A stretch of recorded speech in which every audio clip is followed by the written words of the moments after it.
So for part 4, the one that I made up, I am just going to ask that the triangle is outside of a square down here. So it'll be an upside down right triangle. It's still a right triangle, but it's upside down compared to the one we have. It's just outside the square down here. So the first thing that we're going to do, this one only requires 2 steps. We are going to translate it along this vector. And then all we're going to do is we're going to reflect it along this line. And there's that endpoint that I desired. Okay, if we go back, undo everything that we just did, and we want to do a little bit longer of a step, the first thing that we can do is we can reflect this triangle along this line.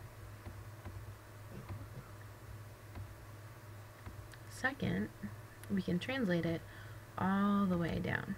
So it'll be already outside of, oops, I make that mistake every so often, it's okay. Instead of translating immediately, we just need to mark the vector. That's extremely important to remember. Then we're going to translate this interior. So now we have it outside the square.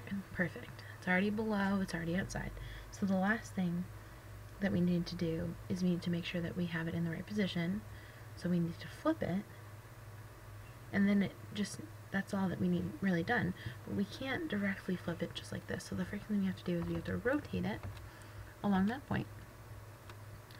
We'll rotate it 180 degrees because then that'll give us the position that our triangle needs to be in. And just like another problem that we've done already, we know that this length right here is a quarter of a side of our square. And we know that this side right here is a quarter of the side of our square. So this distance is all we need that this triangle interior to move. So we'll mark this vector because that's the distance that we need. Then we'll select this interior and we'll translate it right on down. And if we hide everything, just to make it look nice and pretty, you'll see that that's our starting point and that's our end point that we wanted for part 4 of what I designed.